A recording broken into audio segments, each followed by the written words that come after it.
Welcome to our Sunday School Bible Study time here at Southwest Park Baptist Church. This is our lesson for Sunday, August the 15th. We're continuing in our look through the book of Ecclesiastes. This week our lesson's entitled, Where is the Balance? The wise person realizes that God offers wisdom to the imperfect. One of the recurring themes that we see in Ecclesiastes is this idea that the foolish person lives life as if what's under the sun or the life lived on this earth is all there is. And so that presents a kind of a slanted view of life. It's kind of neat as we look at the 7th chapter of Ecclesiastes that we get some practical advice for living this life under the sun. And as we'll see there's more to it than just the common view that many people have, that what happens here and now is all there is to life. Our focal passage is verses 11 through 22. The larger scripture lesson covers chapter 7 and chapter 8 this week. The first 10 verses, there's some stuff in there that we don't need to pass over. So I want to spend just a few minutes just making a reference to those verses. In verse 1, Solomon says, a good name or reputation is better than the most expensive things money can buy. And that's an important thing for us to understand, because sometimes we get so caught up in the accumulation of money and things. In verse 2, he emphasizes that every thinking person has to account for the fact that death is a reality. And so they need a philosophy of life that enable him or her to confidently face that inevitable appointment with death. Death comes to all of us. In verses 3 and 4, he says sorrow is better than laughter.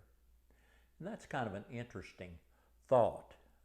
It's not a popular concept at all, but Solomon was convinced that seriousness accomplishes more than levity. It sharpens the mind to grapple with the issues of life, whereas frivolity, living for pleasure, wastes time and prevents people from coming to grips with what's important. In that vein, there's a little poem that's attributed to Robert Browning Hamilton. It says, I walked a mile with pleasure. She chattered all the way, but left me none the wiser for all she had to say. I walked a mile with sorrow, and not a word said she. But oh, the things I learned from her when sorrow walked with me. So Solomon says in those verses, sorrow is better than laughter because of what we learn from it. Verses 5 and 6 tell us that constructive criticism instructs, corrects, and warns. The empty laughter and mirth of fools doesn't accomplish anything of lasting value, but constructive criticism is valuable. Now, none of us like to be criticized, but the wise person understands that sometimes criticism is helpful and constructive in our lives. Verse 7 warns of the allure of money.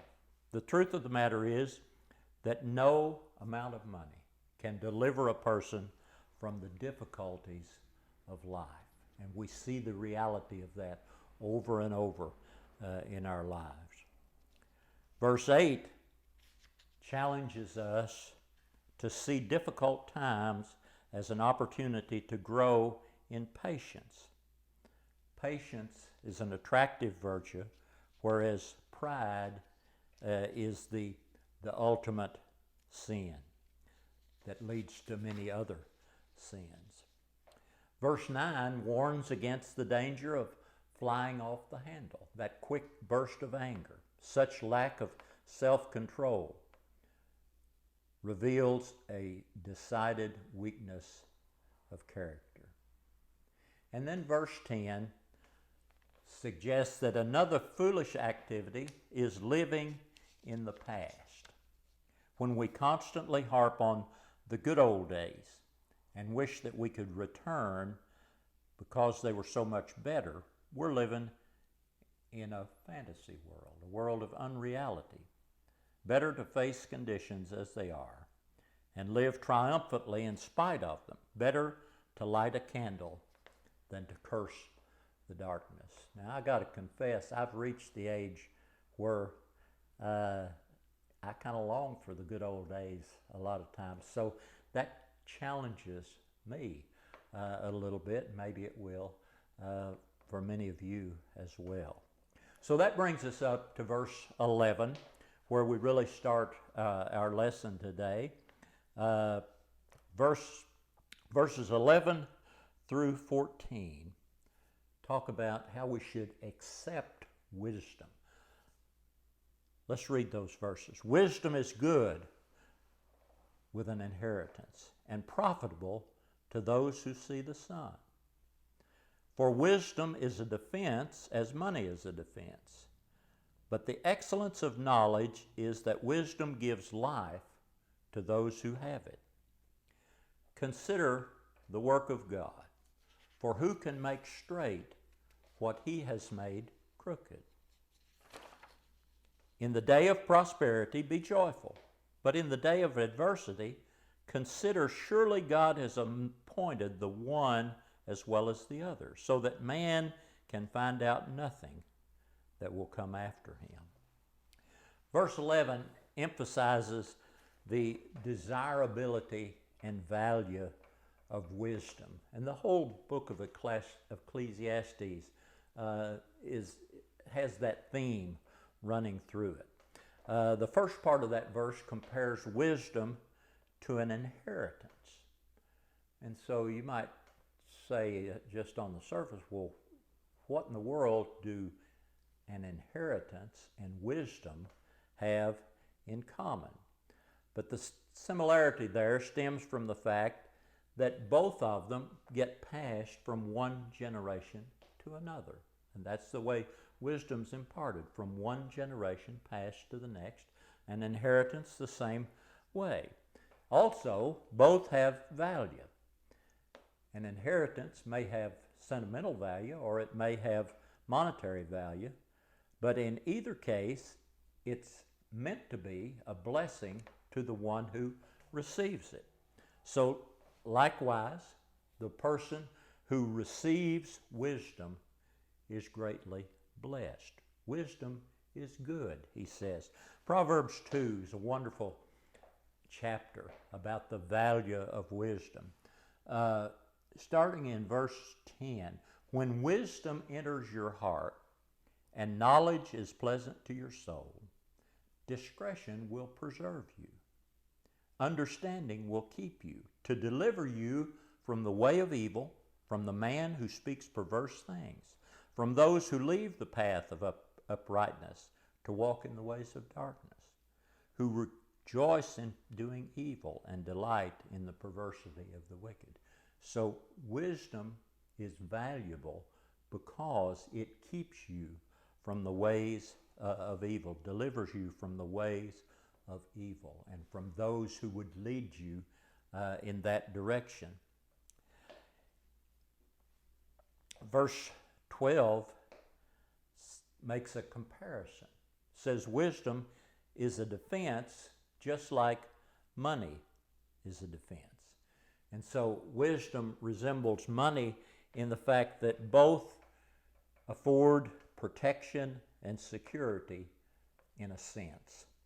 With money, you can insure yourself against physical and financial losses. whereas wisdom provides protection from moral and spiritual damage. And so that's why wisdom's superior. It preserves the lives of those who possess wisdom, not just their material fortunes. The second part of that verse says the excellence of knowledge is that wisdom gives life to those who have it. And when we remember that Christ is the wisdom of God and that those who find Him find life, the superiority of wisdom becomes very obvious.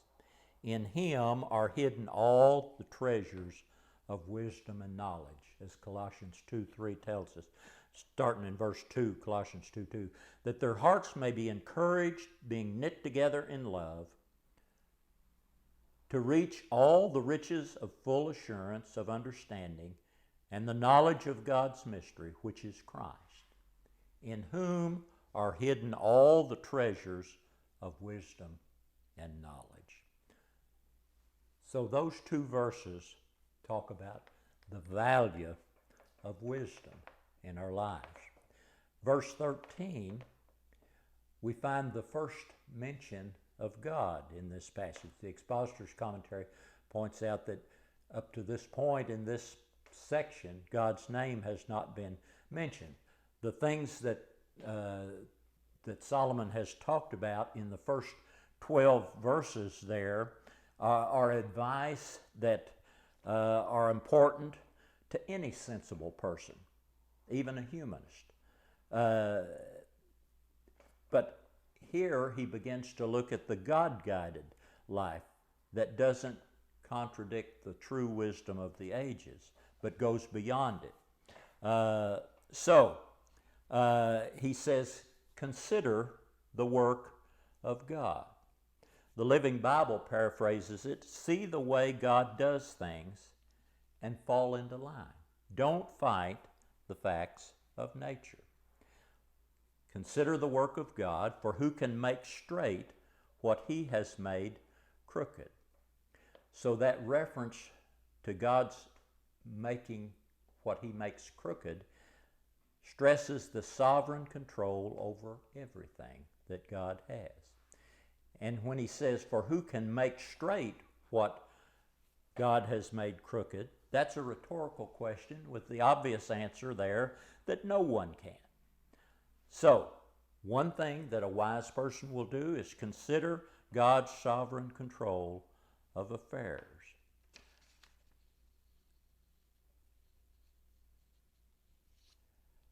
Warren Wiersbe says, this is a sensible invitation to a life yielded to the will of God.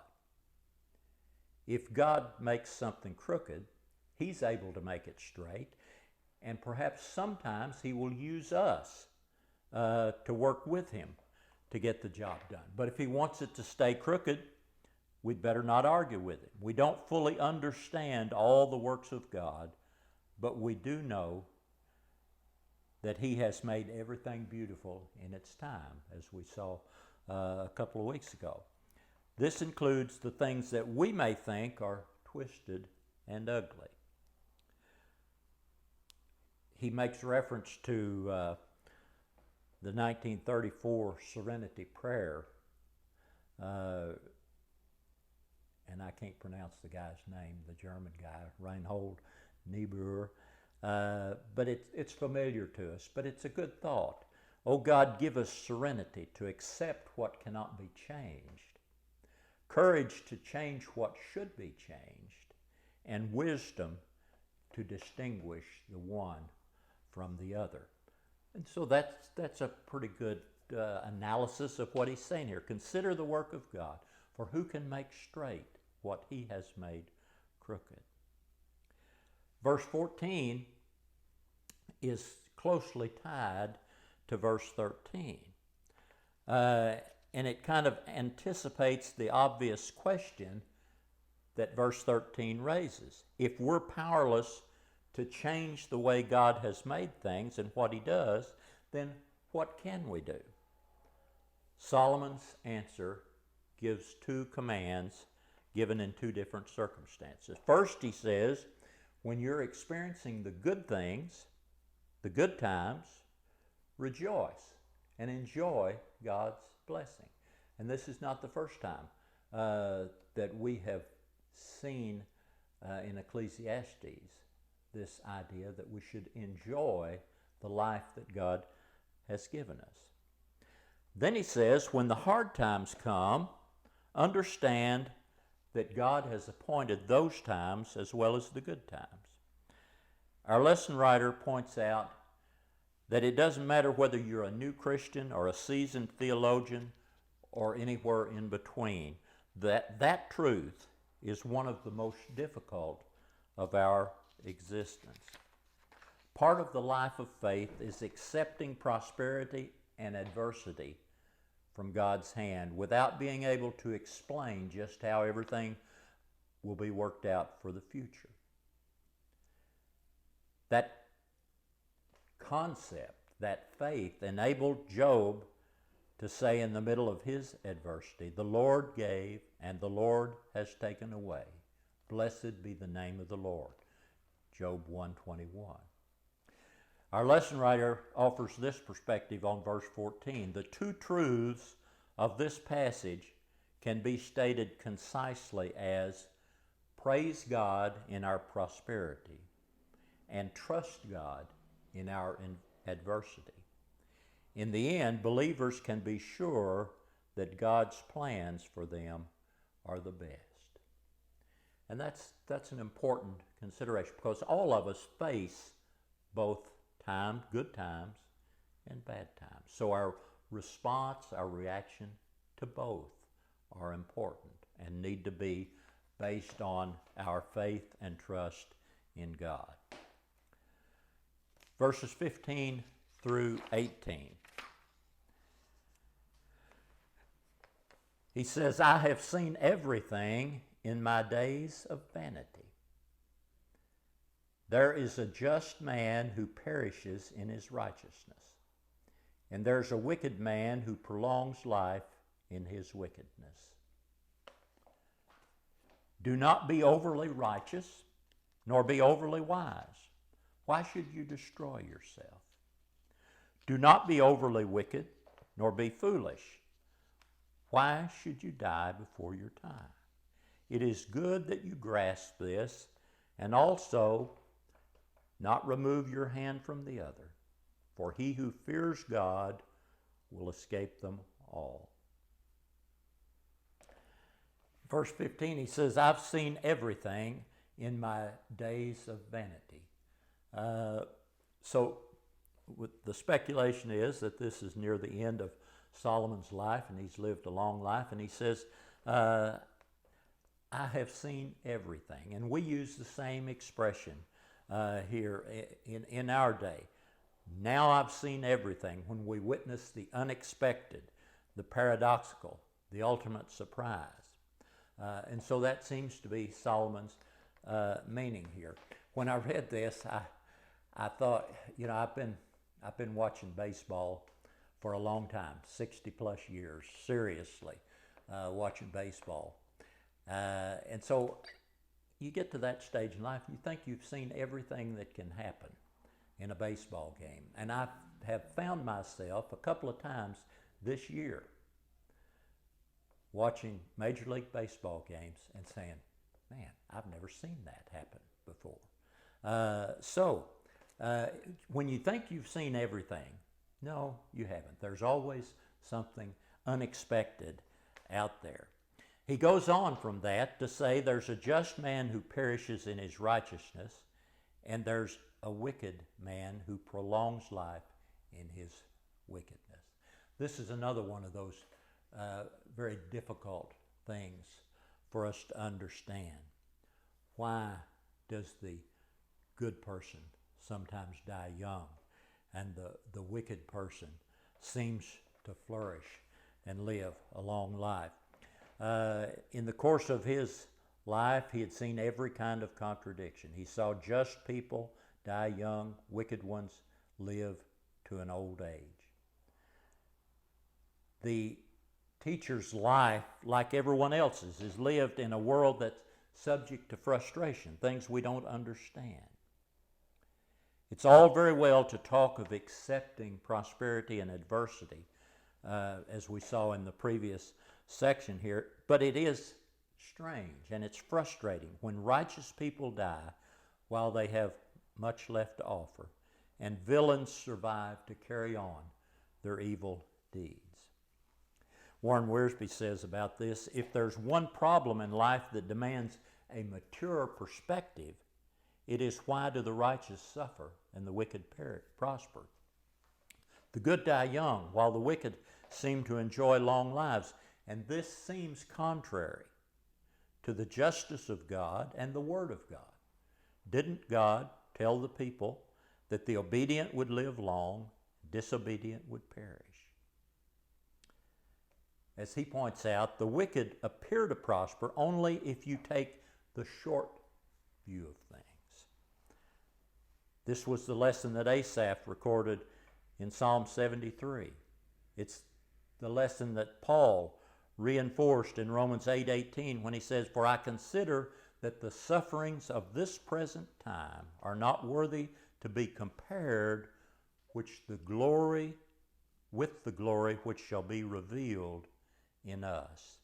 And in 2 Corinthians 2, 16 through 18, he says, "Therefore we do not lose heart, even though our outward man is perishing, yet the inward man is being renewed day by day. For our light affliction, which is but for a moment, is working for us a far more exceeding and eternal weight of glory, while we do not look at the things which are seen, but at the things which are not seen. For the things which are seen are temporary, but the things which are not seen are eternal." In the 6th chapter of Matthew, Jesus goes through some things that people engage in this life under the sun. And he says 3 times in that chapter, they have their reward here in this life.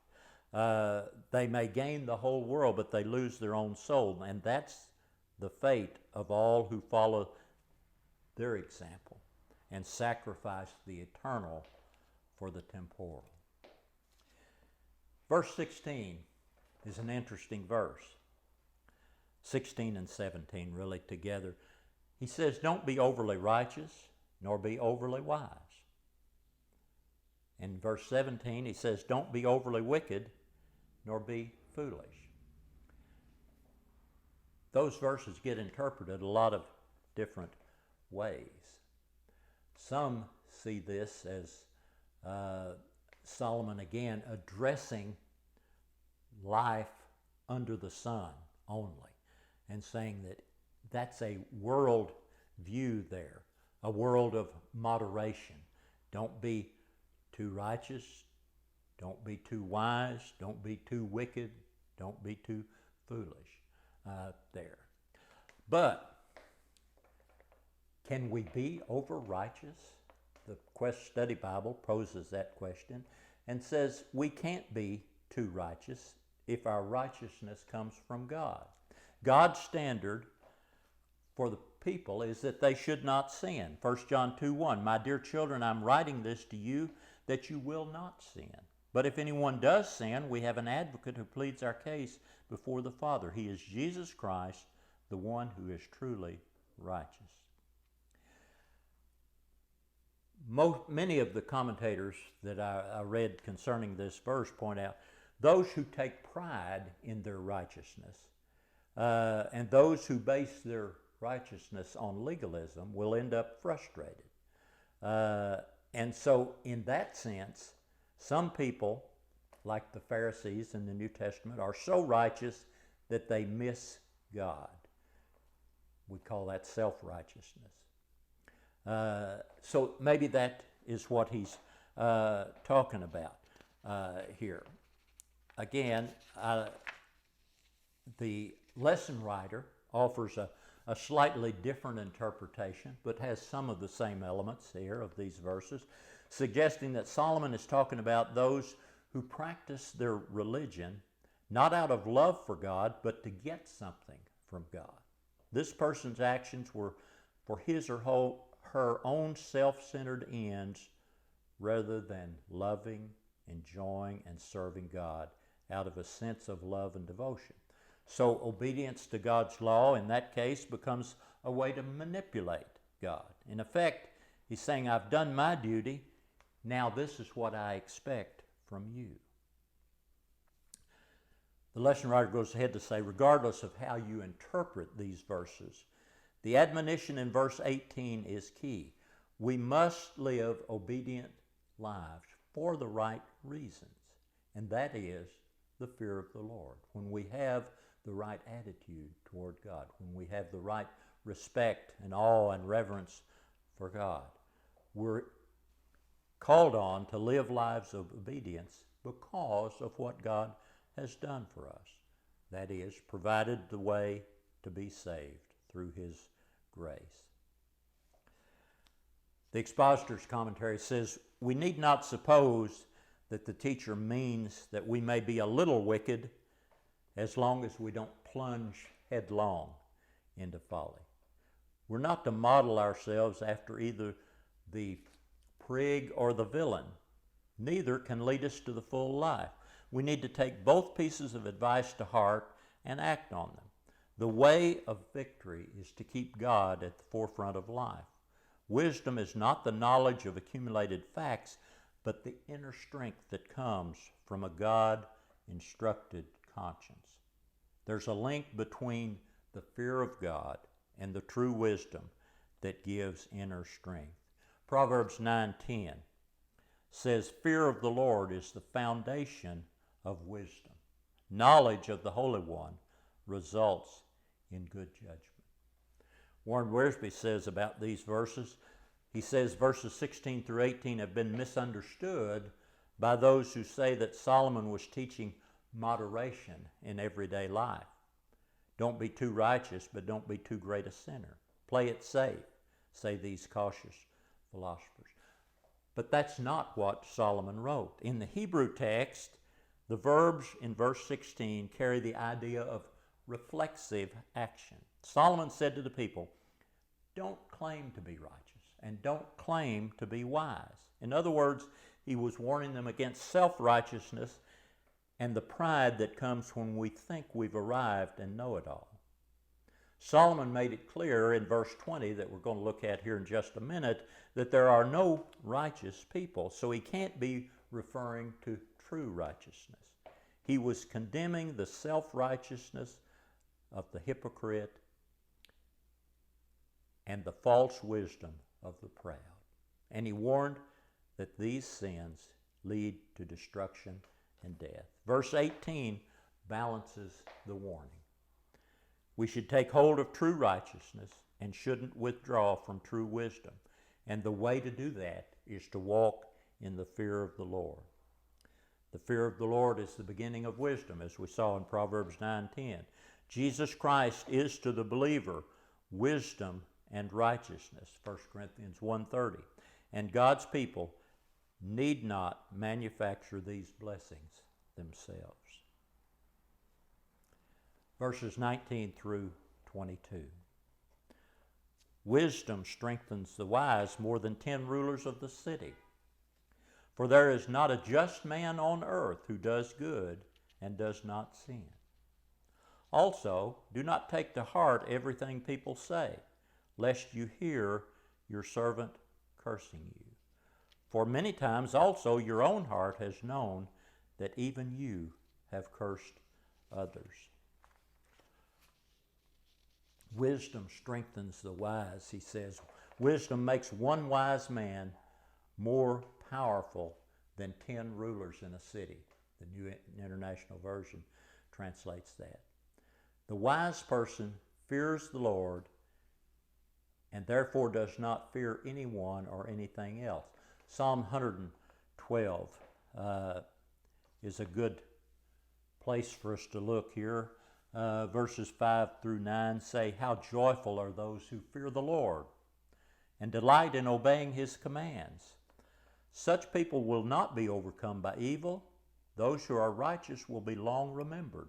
They do not fear bad news. They confidently trust the Lord to care for them. They are confident and fearless. They can face their foes triumphantly. They share freely and give generously to those in need. Their good deeds will be remembered forever. They will have influence and honor. So the person who is strong in wisdom, walks with the Lord, and has the adequacy necessary to face the challenges of life. Verse 20 reminds us that this good life has to be lived with the awareness that there's no such thing as sinless perfection. There is not one just man on earth who does good and does not sin. He tells us we are all guilty of both sins of omission and sins of commission. The things we don't do and the things we do. If we walk in the fear of the Lord and follow His wisdom, we'll be able to detect, discern, and defeat the wicked one when he comes to tempt us. Wisdom will guide us and guard us in our daily walk, even though we understand that we won't be perfect in that. Verses 21 and 22 remind us that another problem that we face is what people say about us. The wise person pays no attention to the gossip of the day because he has more important things to attend to. Charles Spurgeon told his pastoral students that the minister ought to have one blind eye and one deaf ear. You can't stop people's tongues, he said, and therefore the best thing to do is to stop your own ears and never mind what's spoken. There's a world of idle chit-chat out there, and he who takes note of it will have enough to do. So a healthy sense of our own imperfections will help us to take criticism in stride. One of the commentators points out, if we hear a servant cursing us, though he is much lower on the social ladder, we can always be glad he doesn't know us better, because then he would have more bad things to say about us. And verse 22 reminds us that we should always remember that we've been guilty of the same thing. Many times we have cursed others in our hearts, so we can scarcely expect others to be perfect when we're so far from perfect ourselves. As we go on through, that's where our focal scripture ends there with verse 22. In verse 23 through 25, though, Solomon reminds us that another thing that faces us is our inability to grasp the meaning of all that God is doing in the world. Even Solomon, as wise as he was, couldn't understand all that exists, how God manages and what purpose he has in mind. So he searched for the reason of things, but found no final answers to all of his questions. But the wise man knows that he doesn't know, and that's what helps to make him wise. And in the last few verses, the wise person also has to deal with the sinfulness of humanity in general. And in those verses, he reminds us that God made man, Adam, upright, perfect, but Adam disobeyed God and fell, and now all men are sinners. Created in the image of God, man has the ability to understand and harness the forces that God put into nature, but he doesn't always use that ability in constructive ways. And we see that all the time. Every forward step in science and technology and all of those other kinds of things opens up a Pandora's box of new problems for the world. And besides that, Man has used his abilities to devise more and more forms of sin that are destroying individuals and nations. Yes, there are many snares and temptations in this evil world, but the person with godly wisdom will have the power to overcome. Solomon has proved his point. Wisdom can make our lives better and clearer and stronger. We may not fully understand all that God's doing, but we will have enough wisdom to live for the good of others and the glory of God. One other thing that we need to address real quickly here is that wisdom that we've been talking about. How do we attain it? We saw that the fear of God is the beginning of wisdom. But just how do we attain that? I love the second chapter of Proverbs, the first half a dozen verses particularly in that chapter. My son, if you receive my words and treasure my commands within you, so that you incline your ear to wisdom, apply your heart to understanding. Yes, if you cry out for discernment and lift up your voice for understanding, if you seek her as silver and search for her as for hidden treasures, then you will understand the fear of the Lord and find the knowledge of God. For the Lord gives wisdom, from his mouth come knowledge and understanding. That's a beautiful passage that challenges us. And notice the word picture that the writer of Proverbs draws there. He says to treasure the commands of God. And then he says, incline your ear to wisdom. There, the picture there is you think of an animal in the wild that with his ears pricked up, alert for the things that are around him that might bring danger. And that's kind of the image that he draws, that we need to all of our senses be tuned to finding wisdom. But we don't just stop at that stage. In the next verse, he says, cry out for discernment. Lift up your voice for understanding. So go beyond just being tuned in, but actively pursue wisdom and understanding. And then the next verse ratchets that up even more. If you seek her as silver and search for her as for hidden treasure. And we can understand that. If you go seeking treasure, a sunken ship that's full of treasure, you don't just casually do that, but you study and you plan and you put a lot of effort into it.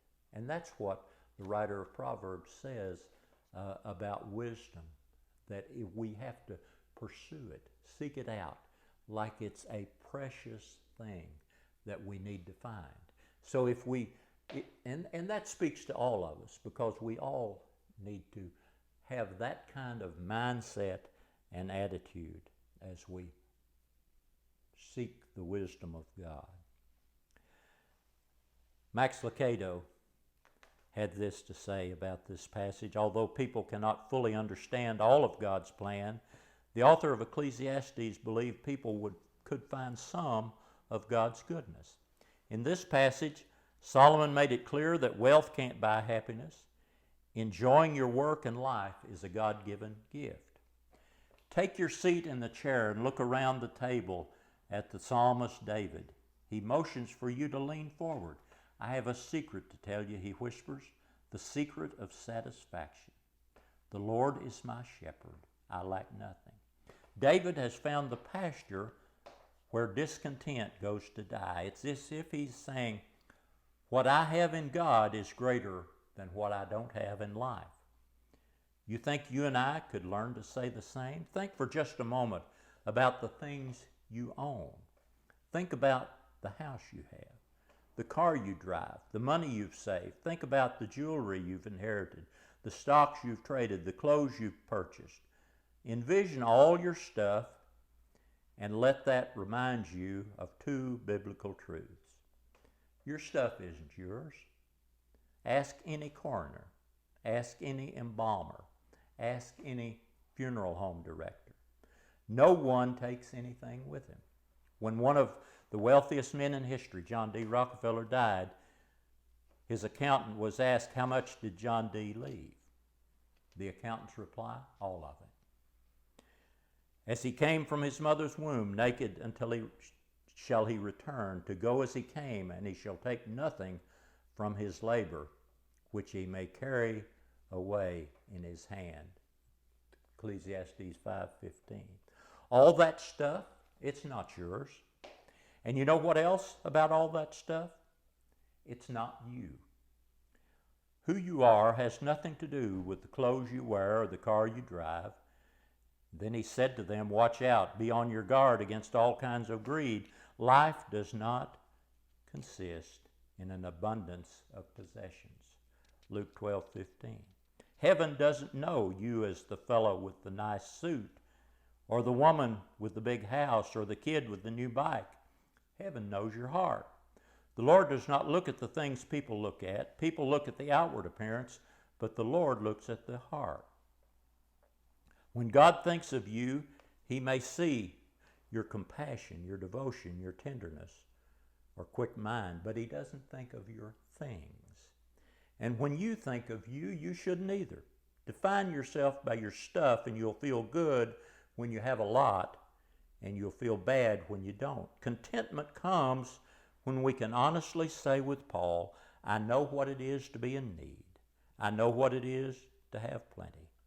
I have learned the secret of being content in any and every situation, whether well-fed or hungry, whether living in plenty or in want. I can do all this through him who gives me strength. Make a list of the 10 most valuable possessions that you own. Now make a list of what God has given you. Consider which list contains the greater gifts. Take time to reflect on what changes you need to make in your attitude toward what God has given you and your earthly possessions. Good food for thought. This is a great practical lesson for all of us here as we consider ways to make our life better, even when we don't understand all the things that happen to us. Thank you.